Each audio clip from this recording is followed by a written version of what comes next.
Hello, Council Bluffs Area Chamber of Commerce members. This is Drew Kamp, President and CEO of the Council Bluffs Area Chamber of Commerce for our May 27th weekly legislative update. This will be our last legislative update of the 2022 legislative session because they were able to adjourn the legislative session early Wednesday morning at about 12:15 a.m. after some marathon sessions in the House and the Senate to come to agreements on the final pieces of the appropriations and different pieces of policy proposals that allowed them to end the session.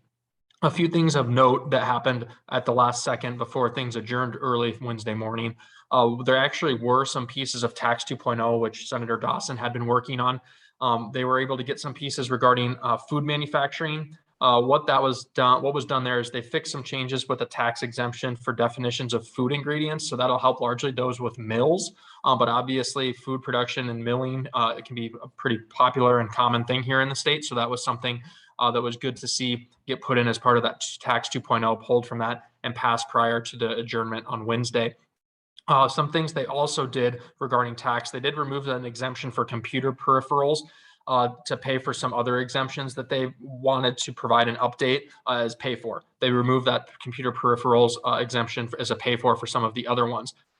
My understanding and our understanding of why that was done is the original computer peripheral exemption was put in years ago when computers were kind of a novelty and they were very early on in their implementation and integration into the technology systems we all utilize.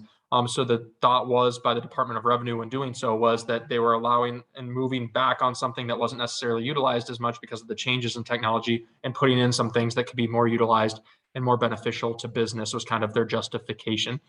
Another piece that they did that has some major impacts on our schools is they did remove the open enrollment period of March 1st. So originally, prior to this passage on Wednesday, schools had or individuals had up until March 1st to open enroll into different districts and move around and figure out where they wanted their children to be ultimately for the next school year. That was obviously done because schools have to have their budgets certified and submitted to the state by the end of March at the absolute latest. That provided them the certainty to be able to do that with the most level of knowledge and information possible so they can have the most accurate assumptions in their budgets.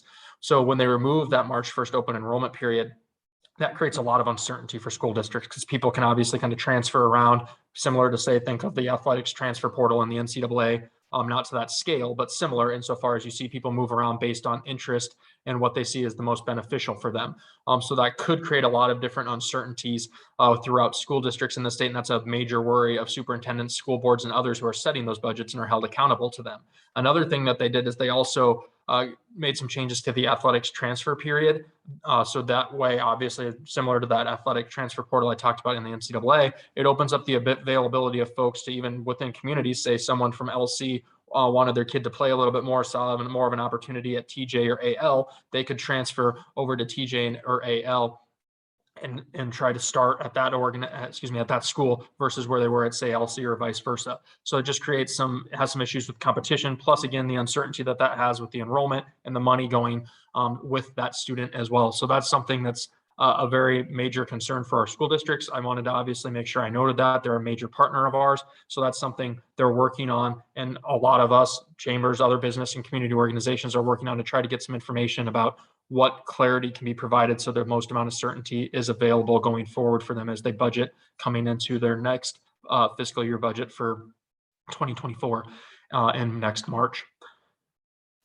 One thing I wanted to also do is just provide a review of the overall session. I'll be brief in this, but the biggest win that we had this session was the tax reform bill. That was something, I mean, we've advocated for that as chambers for 10, 15, 20 years. And to see that historic tax reform, other states are taking notice, primarily Nebraska. Across the river, they passed some tax reforms of their own, but it makes us extremely competitive, the changes that were made to the corporate and individual income tax rates. And we thank Senator Dawson, obviously, who was very integral in getting that done and across the finish line in the Senate. And then Representative Segrist and our other representatives here in Council Bluffs that also were instrumental in moving that in the House as well. That's something we tried to do for a long, long time. And we think we'll see some benefits over the next 5 years as that gets integrated fully into our state tax system. Also, another thing we were able to do with the assistance of Senator Dawson was the aircraft parts exemption. That makes it for parts and maintenance for those owning aircraft and housing them at Council Bluffs versus, say, Epley across the river. That's a big deal. We think that can provide some additional revenue for our airport and our community. and also provide some additional amenities potentially out at the airport as a result. And we thank again Senator Dawson for his work on that. There was also a workforce omnibus bill that was done for teachers and healthcare workers. It wasn't everything, obviously, individuals in those professions wanted to see. It never is. There's always somewhere in the middle, and there's always give and take. But they did pass a workforce omnibus bill that did address some of those concerns as best they thought they could for throughout the state. But obviously, when you're working with rural versus urban and such, sometimes there's some differences that have to get worked out. They also passed unemployment reform. That's something that was included in their original workforce bills, and that was a priority of the governor going into session. And as we look forward, there were some pieces done with talent, but there are a lot more things that need to be done with talent retention and attraction throughout the state. So that'll be a big priority of ours going forward.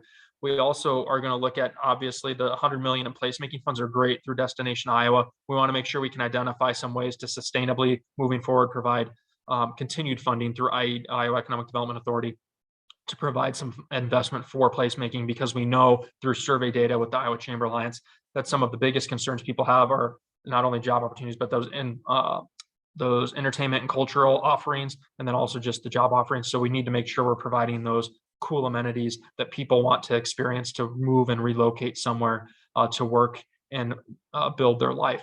Some options of things we could look at for those placemaking going forward. There's bills that have looked at entertainment districts. Port authorities was one that unfortunately did not make it over the hump this year, but that's something we saw as an opportunity. Also, we need to make sure we're protecting TIF and other local development resources. Locals know how to utilize those best versus the state kind of passing it and pushing it down upon the locals.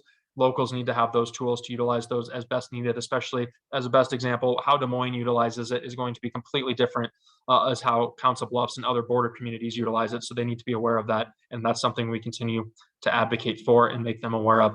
As I mentioned, port authorities did not make it over the hump. That was a big priority of ours. It was unfortunate. It passed the Senate overwhelmingly, 48-0, I believe. Didn't make it over that in the House through the House Ways and Means Committee due to some differences in opinion with the House Ways and Means Chair, Chairman Hyden. And also med malpractice tort reform did not pass. Also trucker tort reform did not pass. Those are things that have some work to be done in the House largely. I believe trucker tort reform was much closer to passing than med mal, but we'll continue to have those conversations because we know med mal specifically is really important to our healthcare providers here in the community. Also, obviously, being healthcare systems working on both sides of the river, having that perspective. The final thing I want to touch on is a week from Tuesday, obviously, will be the June 7th primary election. We have several important elections on the ballot and seats up for re-election or election on the ballot.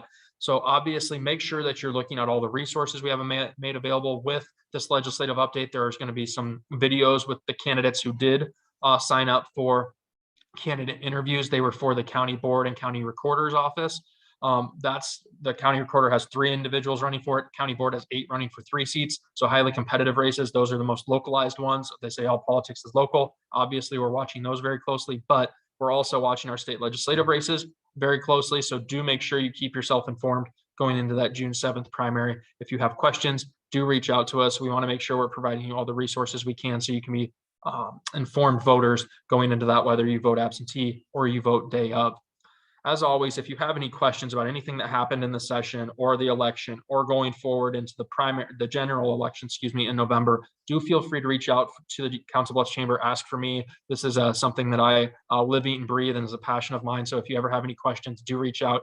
Advocacy and public policy is something myself and the Council Bluffs Area Chamber of Commerce really enjoy providing to our members. So never be afraid to reach out and ask any questions about that. We're always happy to help. With that, I will end the legislative update of May 27th and just end as I always do, thanking you for your support and your membership and your participation and engagement, but also just noting, thanking you all for the work that you do, thanking our veterans and those who have served as we head into Memorial Day weekend. Everyone have a very nice long weekend.